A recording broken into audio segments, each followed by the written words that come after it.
Welcome to What the Flash. This is a channel that looks at old hardware that we can still use.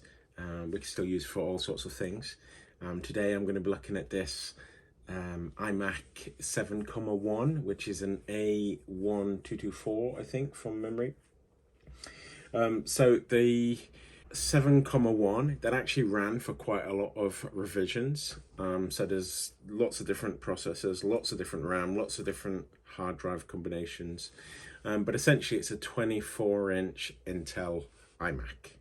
So this one has had an actual life. It was used as intended. It was used by a desktop publishing house. It was actually owned by a magazine publication. I bought this from eBay. I actually bought two iMacs from eBay. One of them is the plastic iMac, but that one doesn't work at all. And this one. We have a little bit of a dirty screen. Needs, I think, like an alcohol wipe or something rubbing over it to try and get some of this sort of like grease. So the problem with these old iMacs is, like all of Apple's old hardware, it was actually built really well. It was really well engineered. It can do quite a lot of things. It looks beautiful. It still looks amazing today. The problem is you can't really use it anymore. You can't get any updates from Apple anymore. One of the problems with not being able to get updates from Apple anymore, or any other operating system vendor, you don't get updated certificates. Okay, so that's actually a bigger deal than what it might sound if you're not familiar with what a certificate is. But basically all websites nowadays, or the vast majority of them, will be delivered to you using HTTPS, which is a secure protocol. Now, HTTPS requires a list of certificates and certificate signers that the machine will trust. The problem with these old ones not getting updates anymore is the certificates that this one thinks are accepted, they all expired in like 2012 or something. So even though that you go to youtube.com, the browser will tell you that the certificate is not valid. Let's turn it on and have a look at what we've got in here. Okay, so we have a little Apple screen. Loading. I think from memory this one has 10.6.4, I think, but I might have just made that up. We'll find out in a minute. All right, and there we are. We're inside macOS. Let's see what we've got here. So we've got 10.6.8. We have a Core 2 Duo 2 gigahertz with 4 gig of 667 RAM. See if there are any software updates. I don't imagine there are.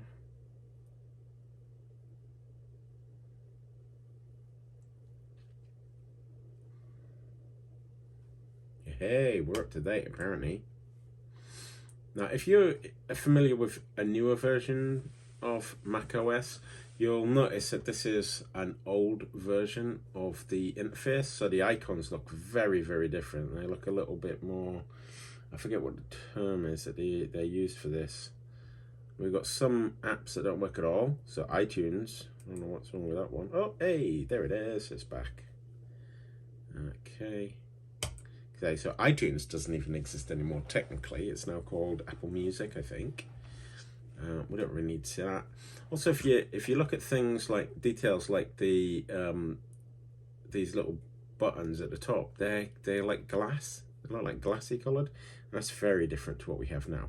And I must admit, when I very first saw the version of the OS that we have nowadays, when I first saw it, it looked a little bit like a Fisher-Price thing to me, like a toy interface. But now I've got used to it. It looks really clean and smart and corporate.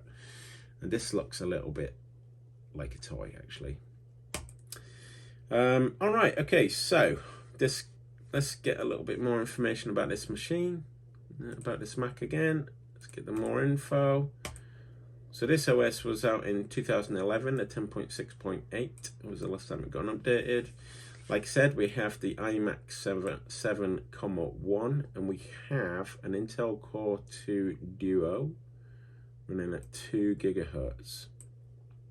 So it's a single processor, 2 cores, with 4 meg of layer 2 cache and 4 gig of RAM. I'm not really sure what the graphics card is on this one. It's an ATI Radeon 2400 with 128 meg of RAM. Wow. What we're looking at here is an iMac Core 2 Duo 2 GHz. It has the T7300 processor, which has 2 independent processor cores on a single silicon chip, 4 meg of shared level 2 cache, and an 800 MHz bus. It originally came with 1 gig of RAM, and it was either upgraded at purchase or upgraded later to 4 gigs of RAM. So, which isn't a lot, and it had a 250 gig 7200 RPM Serial 88 hard drive. It's also got the optical drive on the side, so I don't have any discs here, but we can put something on the side, useful for the kids to watch movies or whatever. And it has a ATI Radeon graphics card. But there's only 128 meg of GDDR3 RAM, but there is an iSight camera if you want to do some probably fairly poor quality Zoom videos. It's got some really nice speakers actually. They sound really decent for something that's, you know, kind of this old and this flat, although it's not flat by today's standard, but back in the day it would have been quite flat. Yeah, it does sound pretty decent actually. It's got 3 USB 2 ports on the back, a FireWire port, and well, actually it's got 2 FireWire ports, and a mini DVI port. So mini DVI is, I think it was only used by Apple. I might be wrong, but there's a lot of things that were only used by Apple. I actually never saw anyone else use FireWire. Actually, I might have seen it on a zip drive once.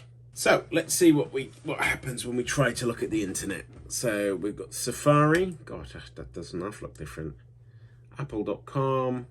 Apple.com works. Do we have something in here? Let me just check our network settings. Have we got proxy server on?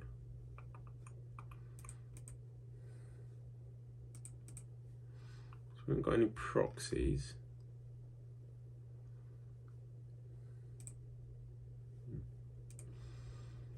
Okay, I'm actually surprised that this loaded up, to be honest.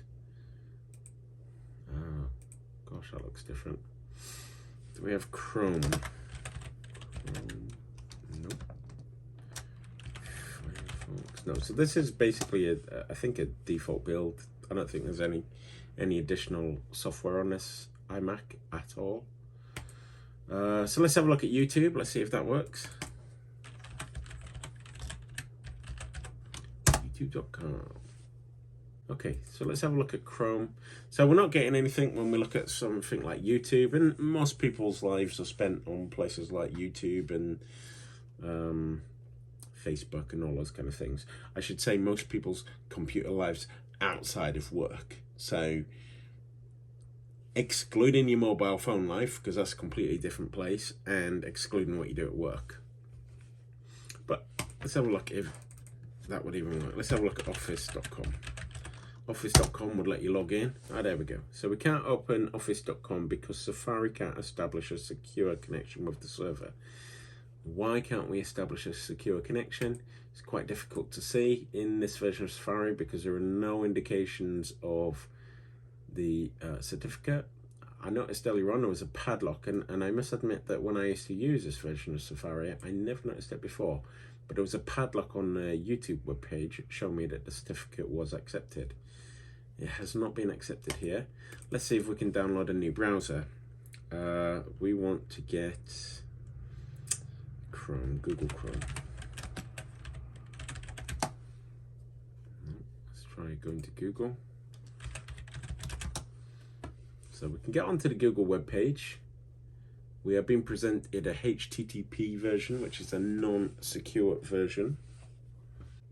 Okay, Chrome, accept and install. So Chrome is trying to download. So we have Google Chrome. This computer will no longer receive Google Chrome updates because 10.6, 10.7, and 10.8 are no longer supported. Okay, so that's why we need 10.9. My mistake. All right, so we've got Google Chrome. Let's see if we can get on YouTube. All right, so we do actually still get material. I am kind of surprised. The root certificate isn't trusted by the computer anymore, so although the connection is secure, the certificate still isn't trusted, if that makes sense. Let's see if we can watch something. Let's have a look at Linus Tech Tips. Whether it's to hang out with your paid friends on Discord or to fulfill your lifelong dream of becoming a... Alright, so my plan for this machine is to put Linux on it. Now, to get Linux on one of these old iMacs, it's super easy. Let's open Chrome again. Need that.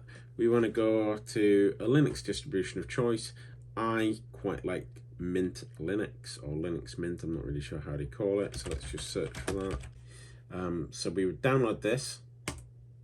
Okay, okay, and now we need some way of installing it. Okay, so let's get that started. Okay, so this isn't going to be a how to install Linux Mint. There's already some really great YouTube content out there that will talk you through that. All I want to do is talk about how we make this iMac a little bit better for the modern world. Alright, so what we're going to do is we're going to cut to after I've installed Linux Mint on here. Alright, so let's go. Okay, so I'm currently holding the Option key. I actually have a Windows keyboard plugged into here, so I'm holding the Alt key, but on a Mac it would be the Option key. So my Mac OS drive is called Untitled, which is really not very helpful, but I just never corrected that from when it arrived to me. And my Linux one is called the EFI boot. So we're going to hit that one. But here we are, we're in Linux Mint. It's very responsive. I am going to change the background because that is a very dark and depressing background. Let's choose something a little bit brighter. All right, okay, so as you can see, Linux has got absolute bucket loads of choices, just like a Mac or Windows. You've got everything in there, lots of customization. I wanted something a little bit brighter, and I think this kind of ticks the box, and it appeals to me personally. I so wish I still had a Game Boy. So what kind of things do we have on here? Well, it's kind of a Windows style, probably something similar to Windows 10. As Windows 11 moved the start button somewhere in the middle. This is its default. I'm sure you can customize this as well to change how the desktop and all, how the start bar and all of that kind of stuff looks. But you know, we've got the usual things like accessories, calculator. You know, there'll be a Paint app in here somewhere for some kind of Microsoft Paint kind of equivalent. Okay, we've got GeForce Now apparently, which is like a cloud gaming service, which is pretty cool.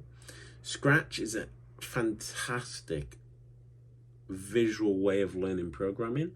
So if you've got children that are probably above 5, I would imagine somewhere around 6, 7, 8, something like that would be a good time to get them playing with Scratch. You have a really great way of learning how to program, how to think about things logically. There's a math game on there, it looks like. What else did we have? Some more games.